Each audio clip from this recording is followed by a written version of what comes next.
You're listening to Brainwork Framework, a business and marketing podcast, brought to you by focus-biz.com. An NCAA Division I college basketball player, a business owner, SWAT hostage negotiator, and cancer warrior. Quite an incredible journey. Terry Tucker, speaker, author, and owner of Motivational Check LLC, wants to talk about his 4 truths. Terry, thanks so much for joining us. How are you today? I'm great, Chris. Thanks for having me on. I'm really looking forward to talking with you. Oh, thank you so much. Quite an incredible journey that you've had. Take me through your life's experience and journey. What was that like, and what are you doing today? Sure. So I grew up on the south side of Chicago. You can't tell this from looking at me or from my voice, but I'm 6'8" tall. And as you mentioned, I played Division I college basketball at the Citadel in Charleston, South Carolina, despite having 3 knee surgeries in high school. When I graduated from college, I'm really going to date myself now, Chris, but this was long before the internet was available to help people find employment. So I moved home to find a job. And my first job, I was very fortunate, was in the corporate headquarters of Wendy's International, the hamburger chain, in their marketing department. That was the good news. The bad news was I spent the next 3.5 years living with my parents, helping my mother care for my father and my grandmother, who were both dying of different forms of cancer. After that, I actually went to work for the hospital that cared for my father and my grandmother.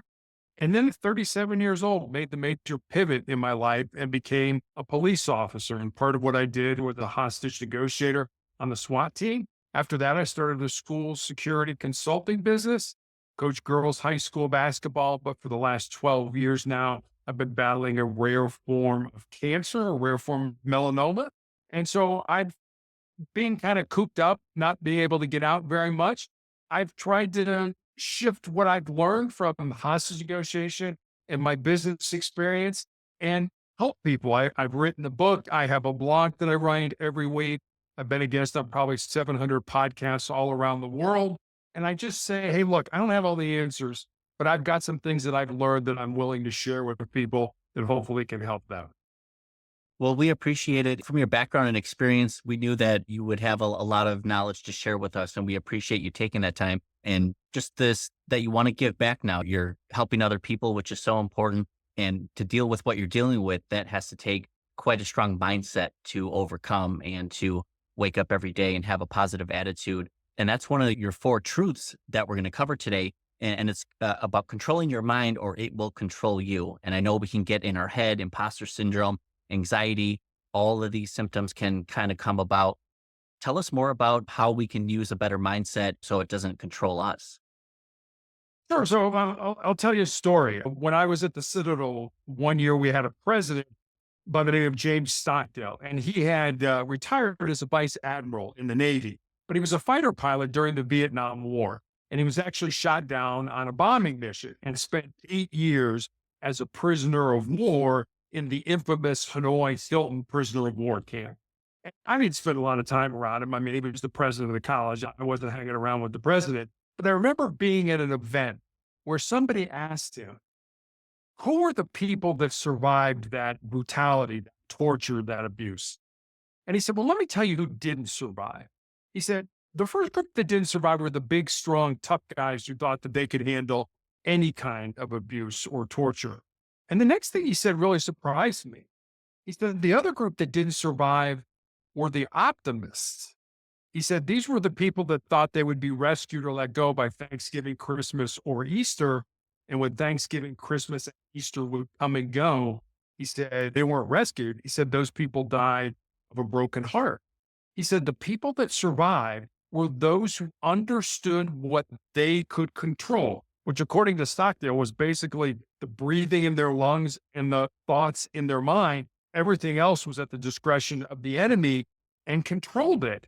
And Chris, I think where we get sort of off the rails is we try to control all these things that are outside our purview. And when that happens, I think there's a really simple exercise. Take a piece of paper, write down everything that's bothering you about whatever you're starting, your business, your family, whatever it ends up being. And then go through and cross out everything that you have no control over. And then spend your time working on those few things that'll be left that you actually have an opportunity to influence. Wow, that is great advice, because yeah, this laundry list of problems that we feel on our shoulders, things that are out of our control, simply cross them out. It doesn't make sense to worry about something we can't control. That's a great mindset attitude to have. Tell us more about the second one, which is embracing the pain that we experience. Yeah, I mean, we're all going to experience pain in our lives, and our brains are hardwired to avoid pain and discomfort and to seek pleasure. So, to the brain, the status quo, the way things are right now, it's comfortable and familiar and should just be left alone. But we all know this. The only way you're going to grow, the only way you're going to improve, the only way you're going to get better is if you step outside those comfort zones and you do things that make you uncomfortable. I used to constantly, when I was coaching high school basketball, remind my players that they needed to be comfortable with being uncomfortable. We're all going to experience pain in our lives. And it doesn't have to be cancer pain or even any kind of an illness like what I'm going through. It could be as simple as you could break up with your boyfriend or your girlfriend, or the flight you're leaving on to go on vacation gets canceled, or someone else at work gets the position that you believe you're supposed to get. Pain is inevitable. Suffering is optional. And I think so many people spend their lives, and I've seen this. Actually wrote a book. There's a whole chapter in the book that is about most people think with their fears and their insecurities instead of using their minds. And Chris, I know I've done that in my life. I know I've wanted to start a project or get involved in a business or something, and you kind of pull back and you're like, wait a minute, maybe I'm not smart enough, or maybe I don't have enough information, or what will people say about me if I fail? That's thinking with our fears and our insecurities. That's not thinking with our minds. And whenever I have an opportunity to speak to, especially groups of young people, I always tell them this: if there's something in your heart, something in your soul that you believe you're supposed to do, but it scares you, go ahead and do it. Because at the end of your life, the things you're going to regret are not going to be those things you did. They're going to be those things you didn't do. And by then it's going to be too late to go back and do them. Yes, absolutely. That is some great advice, Terry. Taking that pain or that suffering and shifting it on its head so that you can attack it. That's really brilliant to do. Number three is what you leave behind and what you weave in the hearts of others. Is that like your legacy, what you're leaving behind? Is this who you impact? Yeah, I think that's exactly what it is. This is kind of a legacy quote in your life. You're a pretty young man, but most people out there, you probably heard about this person. There was a man who had a children's television program called Mr. Rogers' Neighborhood, and his name was Fred Rogers. And he educated so many children, including me, on public television. After Rogers died in 2003, his family was going through his effects, and they found his wallet. And inside his wallet was a scrap piece of paper on which Mr. Rogers had written four simple words: life is for service. And I think if we look at it that way, I've seen so many people in my life, Chris, that, think they're born, and that when they get out of school and they get into life, whatever that looks like for them, then their job is to fill up their empty cell. I'm going to get the best education and the best job and make the most money, live in the nicest house and have all the latest gadgets and gizmos. And Chris, what I found is it's just the opposite. We're not born empty. We're born full. We're born with everything we need to be successful, however you define that word, already inside of us. So instead of spending your life trying to fill yourself up, I think your job should be to empty yourself out with your unique gifts and talents, certainly for the betterment of yourself, but also for the betterment of your family, of your community, of your country, of your business, whatever that ends up being. So when you make that paradigm shift to, it's not what I can get, it's what I can give, it's amazing how much happier and more successful you can be in your life. It is so true that we're already full with these natural talents and abilities that we can give to others and share so that we can learn from each other. They just go untapped, or maybe something holds us back. But when we give to others, that helps lift us up. It just feels good to do that. It may not require recognition. It may not need a pat on the back. This is just something that makes you feel good. And I think that gratitude that's expressed from the other side is that thank you from them. And anytime we do something good, I always tell people, just, hey, pay it forward to someone else. If you see someone in need, help them out, share some knowledge. So I think that legacy piece about what you leave behind is so important, and the way you explain it is perfect. And I'm no stranger to Mr. Rogers. I definitely enjoy Mr. Rogers. He's a heck of a guy. I mean, it's hard to believe it's, almost 20 years since gone. So It is, but yes, his show definitely influenced a lot of people. And throughout time, only heard great things about Mr. Rogers and the things that he did. Truly a great character. Number 4 here, as long as you don't quit, you can never be defeated. Tell us more about that. yeah, I think that's kind of self-explanatory, but the way that fourth truth resonates with me is this. Someday my pain is going to end. It may end through surgery. It may end through the development of some kind of new medication. Quite frankly, it may end when I die. But if I quit, if I give up, if I give in to pain or discomfort, then pain is always going to be a part of my life. And I think we do. We quit. We say, you know what, enough, way too early. There's a great story happened back in the 1950s at Johns Hopkins University here in the United States, where there was a professor who did an experiment with rats. And he took rats and he put them in a tank of water that was over their head. And he wanted to see how long the average rat could tread water. And the average rat treaded water for about 15 minutes. And just as those rats were getting ready to sink and drown, he reached in, grabbed them, pulled them out, dried them off, and let them rest for a while. And then he took the exact same rats and put them back in that exact same tank of water. And the second time, on average, those rats treaded water for 60 hours. Now think about that. First time, 15 minutes. It's not like you're going to flunk a test or your business is going to go under. You're going to die. Your life is going to be over. And the second time, 60 hours, which taught me two things. Number one, the importance of hope in our lives, that if we know we're doing the right thing, maybe not today, maybe not this month, maybe not even this year, but more than likely, nothing's 100%, we are going to get to where we want to be. And the second thing it taught me was just how much more our physical bodies can handle than we ever thought they could. I mean, don't get me wrong, I think we all have a breaking point, but I think that breaking point is so much further down the road than we ever give ourselves credit for. And going back, sort of bringing this full circle to the first truth about controlling our minds, our minds tell us this hurts, it's uncomfortable, it's hard, stop it. And we listen to those minds. What I suggest to people is like a marathon runner. Marathon runners always talk about hitting the wall. They get to a point in the race where I just don't think I can go on. And if they can keep moving forward, eventually they get that second win because they don't listen to their mind. They don't listen to themselves telling, hey, you're going to stop because this is uncomfortable. Use that uncomfortableness, use that adversity to make you a stronger and more, I guess, resilient individual.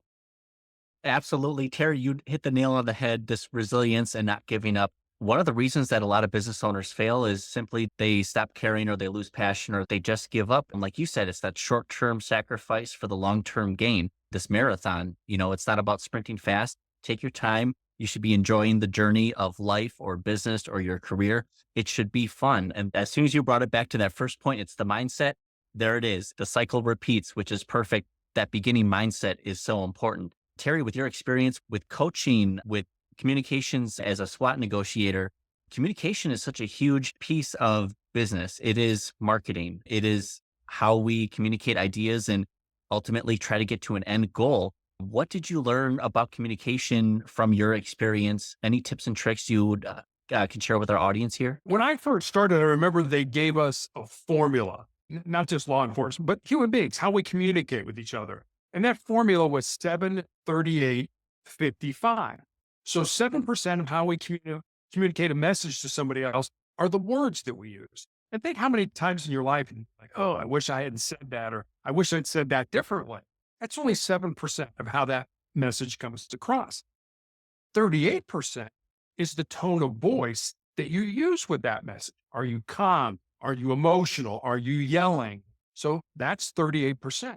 And then more than half of how we communicate a message is our body language and our facial expressions. So as hostage negotiators, if somebody was barricaded in a room with a gun or had hostages, I was not in the room with that person. That would not have been really smart or certainly incredibly dangerous. So I was a lot of times blocks away talking on the phone. And I didn't have the luxury of saying, hey, Chris, XYZ, and see you kind of roll your eyes like, oh, what an idiot. I can't believe that guy said that to me. So we had to get good about figuring things out, certainly based on what people were saying, but also what they weren't saying and how they were saying it. And the other thing I'll say is that one of the biggest things, and I think this is true whether you're a hostage negotiator, when you're negotiating for a contract, whether you're trying to get a new job, whatever it is what we used to call tactical empathy. So I think you get rid of the word tactical and just talk about empathy. So it would be, Chris, help me to understand where you're coming from. And the important word there is understand, not necessarily agree. I mean, if I was negotiating with a homicide suspect that just killed 3 people, I wasn't going to say, oh, Chris, I totally understand why you killed those people. But I want to be able to understand, because if we have an understanding, understanding builds trust, and trust leads me to a point where I can try to change behavior and get you out safe. That is incredibly fascinating to understand what pieces of our communication is actually interpreted, the 7%, the 38, and that 50%. That's incredible. So within that communication, you needed to rely heavier on your tone of voice because you couldn't be there in person. And then you couldn't read the room, understand what body language they were expressing to see how they were receiving that message. That has to be incredibly challenging, but that allows you to be more strategic. Like you said, the tactical empathy of applying those principles. That is incredible. Terry, with all your experience, are there like favorite books or podcasts or series that were really influential for you, just helping you learn more? There's a great book that I read, and I've read it multiple times now. I mean, I'd show you my copy. You can't even tell the word. I've got so much writing in the margins and the highlighting and stuff like that. It's called Legacy, and it's written by a man by the name of James Kerr. And Kerr embedded with the New Zealand national rugby team, which by most accounts is probably the most successful sports franchise in any sport in any country of all times. And there's just so much good stuff in there about teamwork and leadership, management, things like that. One of the things that I really liked about the book, there was a story in there, and I thought back to my own experiences, basically going on job interviews. You do your research about the company, you do your research about the person you're going to have a discussion with. And the New Zealand national team is called the All Blacks because their uniforms are all black. And when the All Blacks are looking to bring on a player or a coach or something, certainly they're looking for talent and ability. But one of the things they're looking for is basically, how do you treat people? I mean, how do you handle losing? Do you go home and kick the dog and yell at your wife and that kind of thing? Or do you learn from it? And the other thing that I found fascinating is, when you would go for a job, or when I would go for a job interview, you felt I've got to have the answer to every single question in order to have a chance to get the job. But the way the All Blacks look at it is, we don't expect you as an individual to have all the answers, but we do expect you as an individual to work within the team framework to come up with the answer. And I love that aspect of, I don't have to have all the answers. We can come up with the answers as a team. And I think, especially when you're an entrepreneur, you can't have all the answers. There's a great story. Sarah Blakely is the founder of a woman's undergarment company called Spanx, and it's a multi-million-dollar company. She's married to a guy by the name of Jesse Itzler. And Itzler may still be part owner of the Atlanta Hawks in the National Basketball Association. And Itzler tells the story. He said she had been a door-to-door fax salesperson. I mean, we don't even use faxes for the most part anymore. And she started Spanx with $5,000 and one prototype. And the point he was trying to make about his wife was, if she would have waited until she understood the marketing, the HR, the legal, the distribution, if she would have waited for all that, he said, I guarantee you somebody else would come up with that idea and would have run with it. So I guess the moral of the story there is, just wherever you are, just jump in and start. Figure it out as you go along. As you mentioned before, it's the journey. It's not getting to the top of the mountain. It's the journey to get you to the top of the mountain that life is all about. Absolutely. A lot of great tips there for those who are a bit hesitant to take action, to dive into it. Terry, just as you described that experience, what you're going to learn from it, just being first to market, you're going to learn so much. You're going to get feedback from it. That's so important. And again, it's going to prevent you from procrastinating, which is something that many of us can get plagued with here and there.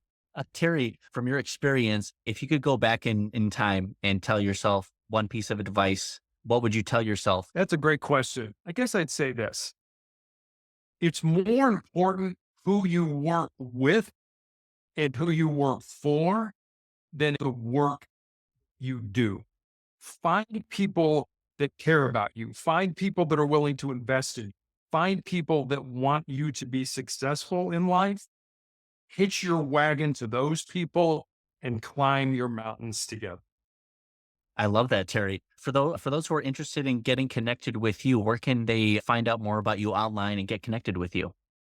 Yeah, I have a blog/website called Motivational Check, and you can reach out to me at motivationalcheck.com. Wonderful. And we'll also have the social media links available down in the show notes and the description for those who want to check that out. Terry, what are you most excited to wrap up 2024 with? You've been in business, you've done so much, you're really like hitting the ground running. What are you excited for? So I'm working on a second book. I wrote a book initially called Sustainable Excellence, which is really a book about how people I think can be successful. And I always wanted to write another book about another word that started with the letter S, and that was significance. Success is what we do for ourselves. Significance is what we do for other people. I mean, don't get me wrong. I think you can be both successful and significant in your life, but I'm really excited. I'm on my second draft of this book that is more about how we can be significant in other people's lives. That's very exciting. And make sure you let me know when that gets released and share the links with us, and we'll update the podcast description to reflect that for you, Terry. Anything else, tips or tricks or anything else you want to share with our audience? Let me leave you with this. Back in the 1920s, there was a writer here by the name of Ernest Hemingway, and he wrote a book called Farewell to Arms. And it's sort of a semi-autobiographical book about his life as an ambulance driver with the Italian army, even though he was an American, during World War I. And there's a line in that book that I absolutely love. And the line is this: life breaks everyone. Afterward, many are stronger at the broken places. So understand that you're going to have setbacks in your life. People are going to die. Your business is going to fail. All these kind of things might happen to you. But just like if you break your arm, a doctor sets it, puts in a cast. When that arm heals, it will be stronger at the broken places. It's a metaphor for life. Life is going to break us down. If you can keep moving forward, if you can handle your adversity, it's amazing how much stronger you will end up being at the end of your life. Terry, thank you so much for taking the time to share all this knowledge and experience with our audience here. So many great snippets and advice. Really appreciate you taking the time. Thank you. Well, Chris, thanks for having me on. I really enjoyed talking with you. Hey, same here. Thank you so much.